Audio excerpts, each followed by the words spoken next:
Bonjour à tous. Aujourd'hui, je suis ravie de recevoir sur la Ruche Média Stéphane Smil. C'est quelqu'un d'important pour moi, je vais vous le dire, et il va le devenir pour vous.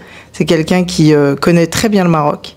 Et il va nous expliquer de la Belgique au Maroc, le trajet, la chaîne YouTube, Maroc en conscience, toutes ces histoires autour de ce pays que tu as appréhendé et dans quelles circonstances. Donc, enchanté et ravi de te recevoir. Merci pour l'invitation. Heureux d'arriver sur la Ruche Média. Vraiment contente. Merci. Alors, depuis quand existe ta chaîne YouTube et qu'est-ce qui t'a donné envie de parler justement des Marocains d'ailleurs qui viennent s'installer au Maroc pour repenser une vie? Alors, j'ai eu plusieurs chaînes YouTube, mais Entreprendre et vivre au Maroc, je l'ai lancé le 1er janvier 2022. C'était symbolique, tu vois, de commencer l'année avec ça. Et la sous-question, c'était... Et qu'est-ce qui a motivé l'envie de faire parler justement les Marocains d'ailleurs sur leur envie de revenir connaître leur pays? C'est un peu un processus assez long où, après la période du coronavirus, j'avais une activité Maroc en conscience dans le tourisme où tout s'est écroulé d'un coup. Et là, j'ai réfléchi à créer une nouvelle activité qui serait en lien avec mon histoire, qu'est-ce que je peux apporter aux gens. J'ai suivi des formations aussi pour ça, pour le côté business en ligne, YouTube. Et j'en suis arrivé à la conclusion que je pouvais aider les entrepreneurs étrangers à s'installer au Maroc. Après, la chaîne touche tous les amoureux du Maroc, tous les gens qui veulent s'installer ici. Donc c'est ça un peu le point de départ. Qu'est-ce que je peux proposer en lien avec mon histoire, ma personnalité, mes compétences et qui peuvent aider les autres. Et justement, ton histoire, c'est ça qui est très intéressant à travers les différentes interviews que tu mènes sur Vivre et entreprendre au Maroc. Ce sont des interviews longues et tu n'as pas peur de la longueur et ça, c'est super. J'adore. Voilà, c'est pas bien d'être à la mode. Cocteau disait être à la mode, c'est éphémère. Voilà. Donc, on va pas être à la mode, nous non plus. Et justement, ce qui a motivé ton désir comme ça de parler aux Marocains ou toutes les personnes qui veulent venir s'installer au Maroc pour installer une nouvelle économie et une nouvelle vie, ça raconte quoi de toi? Parce que toi aussi, tu es venu de Belgique. À quelle période et pourquoi? Et tu as choisi le Maroc. Oui. C'était une période spéciale de ma vie aussi. J'ai commencé à rentrer dans la trentaine. Grosse remise en question, grand changement global, tu vois. Ma nourriture, le sport, mes pensées, mes relations. Et je me suis senti appelé par le Maroc. J'ai pas une explication rationnelle. Oui, c'est ça qui est étonnant. Tu avais des amis marocains en Belgique ou tu avais fait un voyage déjà ici avant? Ouais, un petit voyage, mais dans un autre contexte, tu vois. C'était plus en mode on va s'amuser, on sort et tout. Et le mois de 2014, donc il y a 10 ans, était différent. Et je me suis senti appelé par le Maroc. Et une fois sur place, j'ai compris que, ok, en fait, je peux rester ici. Je peux réaliser ce que je veux. En tout cas, je me sentais... J'ai pas la vision totale de ce que je vais faire, mais je sens que c'est là que je dois être et c'est ici que je dois rester. Et pourquoi pas? Ça s'explique pas. Hein. C'est quelque chose qui nous anime, en fait. Hein. Donc, et c'est ça qu'on ressent dans les différentes interviews, parce que venir s'expatrier, quitter un territoire que l'on connaît, dans lequel on est né, pour venir ailleurs, même quand nos parents, par exemple, sont d'origine marocaine, comme c'est le mien, à entendre les interviews que tu fais, et vraiment, je vous donne rendez-vous sur cette chaîne YouTube magnifique. Stéphane en a plusieurs, mais celle-ci, elle a mon coup de cœur. La façon dont tu rassures aussi, parce que tu es passé par là. Donc, tu connais les étapes. La façon dont il faut arriver, non pas en conquérant, arriver avec humilité, comprendre les codes. Donc ça, tu l'as vécu. Tu as été bien adapté. Peut-être aussi, j'ai fait des choses qu'il ne faut pas faire. Dans le sens où je suis arrivé comme ça, j'ai pas d'objectif, j'ai pas de vision, j'ai pas de projet. Et j'ai pris du temps. Tu vois, j'ai pris du temps même de découvrir le Maroc, les Marocains. Tu t'es promené? Tu t'es promené. Et c'était tout un processus. Et là, 10 ans après, je peux conseiller les gens, évite ça, fais plutôt comme ça, comme ça. C'est une légitimité. Ouais. Après, chacun a son histoire et son chemin de vie, tu vois. Mais ça permet d'avoir un exemple, en tout cas un rôle modèle pour arriver à se référer. Parce que c'est pas simple de venir d'ailleurs. On n'est pas forcément... Surtout quand il y a un pays qui a une histoire très forte, une histoire de conquête et en même temps qui a été conquis aussi. Et on est dans des dans des réflexions en ce moment sur la mémoire aussi et sur comment est-ce que les gens au Maroc sentent les autres arriver. Et l'idée, ce que tu dis souvent, c'est de ne pas arriver sans humilité, quoi. Il faut arriver en comprenant comment fonctionne le tissu social, en fait. Et par rapport à ce tissu social, je voulais avoir ton point de vue sur, tu sais, tel quel ils ont fait quelques-unes sur ce fameux exode. Et toi, tu parles justement à ces gens qui viennent. Est-ce que tu sens une recrudescence? Est-ce qu'il y a un boom et un plus depuis quelques années? Si je te disais que je le sens pas, je mentirais, parce que c'est énorme. En fait, on reçoit des messages tous les jours. La chaîne, elle a explosé. Je le vois... au quotidien, qu'il y a un attrait de plus en plus fort pour toute cette génération d'enfants, de Marocains, même des Marocains qui sont partis à l'étranger, qui envisagent après 10 ans, 20 ans, 30 ans... de revenir. Ok, je vais revenir, ouais. Et comment tu l'expliques?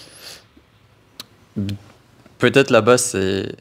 Si j'ai envie de partir, peut-être qu'ils ne sont pas à 100% bien où ils sont actuellement, ou que ce n'est pas optimisé au maximum. Oui. Et il y a toujours ce retour de « Ok, mes racines sont au Maroc. Il y a quelque chose qui les attire ici. Oui. Même s'ils n'ont pas vécu, qu'ils sont juste venus en vacances. Ils ont besoin de découvrir. Il y a un lien très fort, ouais. Il y a un âge qui s'adresse plus à toi. Est-ce qu'on vient vers toi comme vers 30 ans, comme toi tu l'as fait? Tu as eu 30 ans, tu as eu envie de comprendre un peu ce qui se passait en toi? Ou est-ce que c'est plus à 40? Est-ce que c'est la crise de la cinquantaine? Est-ce qu'il y a un âge? Je peux pas généraliser, mais ce que je vois, c'est des gens qui sont déjà en couple, déjà mariés, déjà des enfants. Ils ont passé une partie de leur vie en France, en Belgique. Ils ont une situation, un travail, des enfants entre 5 et 15 ans, comme ça. Et donc, c'est pas facile. Oui. Parce qu'ils viennent pas tout seuls, ils ont leur famille, leurs enfants. Les enfants, c'est l'inconnu, donc ils veulent pas. Donc, c'est pas facile. En général, c'est ce profil-là. D'accord. Et plutôt des gens qui sont déjà dans l'entrepreneuriat. Ah voilà, c'était ma seconde question. Est-ce que ce sont des gens, en effet, qui quittent le monde de l'employé pour aller créer une entreprise ici, ou c'est des gens qui ont le code de l'entrepreneuriat? Ma chaîne, c'est Entreprendre et Vivre au Maroc. Oui, c'est ça. Je m'adresse aussi aux entrepreneurs. Mais j'ai l'impression, si tu veux venir au Maroc et y rester, quand tu n'es pas retraité, pensionné, soit tu vas travailler pour une entreprise marocaine ou étrangère, mais c'est une petite minorité, j'ai l'impression. Oui. Ou alors tu vas créer un business ici et y entreprendre. Oui. Et il y a un boom économique, il y a quelque chose qui se passe en ce moment. Alors on a vu qu'il y avait une envie marocaine avec les différentes prises de conscience qu'il y a eu récemment. Le tremblement de terre a fait réagir. Alors je parle pour les Français parce que je suis française, franco-marocaine. Le tremblement de terre a vraiment fait réagir les médias français et les Français, les journalistes français qui ont été touchés par ce qui se passe. Il y a un lien très fort entre ces deux pays. Il y a eu la Coupe du Monde l'année dernière, avec quand même, moi en tant que franco-marocaine, je savais plus si j'étais pour Mbappé ou Hakimi, j'étais complètement perdue. Il y a la CAN 2025 et il y aura la Coupe du Monde 2030. Est-ce que aussi, tu vis pas très loin de Marrakech, là nous sommes en ce moment à Marrakech, est-ce qu'il y a ce que l'on ressent nous de France, une émulsion économique très forte, un avenir prometteur? Et il y aura peut-être la Coupe du Monde féminine de 2031. Ok. Ah d'accord. Eh ben, ok. Cours, ça fait quand même pas mal de choses. Ouais. Bon, je pense qu'il faut être aveugle pour ne pas voir l'explosion du Maroc économique à tous les niveaux. Oui. Donc il y a ces grands événements sportifs, mais il y a le pays qui a été aussi transformé par le roi, qui a fait beaucoup de choses. Les infrastructures, le train, les routes, je crois aux États-Unis. Donc là, ils sont en train aussi de préparer l'extension du TGV. Oui, exactement, entre 45 villes qui vont pouvoir créer la mobilité des Marocains. Et pour l'emploi, c'est magnifique. Oui, tu pourras faire du Tanger à Agadir, Marrakech, beaucoup plus rapidement. En fait, tout se développe. Oui. Tout se développe et il y a des possibilités de développement. Donc en même temps, ça ouvre des portes aussi pour les entrepreneurs. Tout à fait. Tout est possible. Tu peux créer tout ce qui est au service des gens ou des nouvelles idées. Oui, la technologie, l'intelligence artificielle, le service, tout est ouvert. C'est pas un pays où c'est dur de faire des choses. C'est pas sûr que tu vas réussir, mais tu peux tenter. Et si c'est ton chemin, si tu mets ton énergie dedans, tu peux réussir. Ouais. Oh, oui, oui, tu es très bien entouré aussi. Dans tes différentes vidéos, on fait la connaissance de ton comptable, par exemple. C'est important aussi ça, dans les différentes formations que tu donnes. Parle-nous un petit peu des formations que tu proposes. Il faut savoir faire confiance aux bonnes personnes. À la base, quand j'ai lancé la chaîne, j'avais cette idée de faire un business en ligne, tu vois, avec une formation en ligne, parce que c'est un domaine qui m'a passionné. J'ai déjà essayé dans d'autres thématiques, mais ça n'avait pas pris à 100% comme je voulais. Mais j'ai commencé un peu à l'envers. J'ai commencé à faire des accompagnements physiques. Donc, on a accompagné des entrepreneurs qui voulaient s'installer ici. On les a aidés à créer leur société, lancer leur business. On a une dizaine de personnes là qui sont avec nous. Et maintenant, je reviens un peu en avant. Donc, je veux vraiment faire une formation qui va aider toutes les personnes qui veulent s'installer au Maroc, réussir son installation, améliorer sa qualité de vie. Et c'est un parcours où chaque leçon, tu as des actions à accomplir, des étapes. Un vrai accompagnement. Ouais. Il y a une communauté, donc tu peux interagir avec les autres personnes comme toi. Tu peux me poser des questions, je réponds aux questions. Donc, on ne se sent pas seul du tout. C'est pas une formation classique où tu vas suivre des vidéos et ça s'arrête là. C'est vraiment un accompagnement. Ouais. Oui, et tu avais fait il y a 2 mois, peut-être, ou 3 mois, une première masterclass, en tout cas une réunion. Ça s'est bien passé? Comment ça s'est passé? Oui, c'était un challenge pour moi parce que je suis très introverti, tu vois. Je suis à l'aise quand je contrôle l'environnement, YouTube, tout ça, ça va. Quand je suis avec une personne, c'est bien. Mais face à un groupe, je perds un peu mes moyens. D'accord. Donc, j'ai eu cette idée. Je ne sais pas si je peux ramener ce concept-là, que les idées viennent de quelque part qu'on ne sait pas. Et soit tu vas l'accepter, soit tu vas la refuser. D'accord. Et cette idée qui est venue vers moi, faire un événement, rencontrons-nous en physique et tout, elle revient. Et au final, je dis, OK, je vais le faire. Tu t'es laissé faire. Je ne sais pas si ça va marcher, mais je vais mettre mon énergie dessus. Oui. Ça a marché. On a vendu... Enfin, c'était limité à 30 personnes. Oui. Donc, on a eu 35 places vendues très rapidement. Oui, j'ai vu. Et c'était génial. Ça s'est très bien passé. Ouais. Ça s'est très bien passé. Il y a eu 6 conférences, je pense, 6 ou 8. Sur 2 jours. Donc, des intervenants, chacun sa spécialité. Oui, il y avait comptabilité. Fiscalité, un peu de tout. Exactement. Différents profils, avec un repas collectif. Moi, j'allais dire un très bon repas. C'était dans un lieu magnifique. Oui. C'était où? C'était Targa Cowork Club. Oui, voilà, c'est ça. Un bel espace que j'ai choisi aussi pour son énergie. Oui. Et tu sais... Et on a un groupe WhatsApp de la masterclass. Les gens continuent d'échanger. Ah, super. Il y en a qui sont devenus amis, qui sont proches. D'accord. Donc, ça crée des liens, des ponts, des relations professionnelles et amicales. Ouais. Donc, il y a et c'est un peu inédit. Est-ce que ces formations-là, toi qui vis maintenant au Maroc depuis longtemps, cette approche entrepreneuriale, de club un peu, ça existe déjà? C'est développé beaucoup? Je pense que ça existe depuis des années. Et là, ça se développe de plus en plus. D'accord. Quand j'ai lancé ma chaîne, je regardais un peu ce qui se faisait sur YouTube. Il y avait un garçon qui s'appelle Gaston qui avait une chaîne là-dessus, mais qui avait arrêté. D'accord. Il y en avait 2-3 qui parlaient du Maroc, mais c'était pas comme moi où j'y vais à 100%, tu vois, une vidéo par semaine. Ah oui, t'as fourni en 2 ans et demi pour rapport à... T'as fourni. Et maintenant, j'ai l'impression que ça explose. Oui. Tu vois, les accompagnements pour s'installer au Maroc. Donc, ça marche. Il y a une grosse demande. Donc, Oui, donc c'est vraiment concret. On fantasme pas. Parce qu'on pourrait fantasmer, comme tu disais très bien tout à l'heure, ceux qui partent peuvent partir parce qu'ils ne sont pas bien là où ils sont ou que c'est pas optimisé, c'est ce que tu as dit. Et en fait, on peut se dire aussi, on fantasme un endroit, l'herbe est plus verte ailleurs, et que finalement, c'est quand même un pays où on peut s'imaginer un pays musulman avec peut-être des contraintes, etc. Et au final, c'est concret. Il y a des gens qui reviennent, peut-être des gens qui repartent, qui n'arrivent pas à s'adapter, mais en tout cas, bien sûr, ça arrive. Tu en as rencontré des gens qui sont revenus te voir en disant finalement ça ne marche pas? J'en connais. Souvent, on rigole quand on dit qu'il y a un cap de 3 ans. En général, si tu passes 3 ans, 4 ans au Maroc, c'est bon, tu vas y rester peut-être jusqu'à la fin de ta vie. C'est bien à savoir. Mais ceux qui galèrent après 2 ans, 3 ans, au final, ils finissent par partir, tu vois. Il y a plein de raisons, hein, mais c'est c'est énergétique aussi. Bien sûr, aussi. L'exil n'est pas... ou le retour, ou arriver quelque part n'est pas le même pour tous. Donc, c'est complètement normal, mais ça n'est pas des échecs, c'est juste des possibilités qui n'ont pas fonctionné à un temps donné.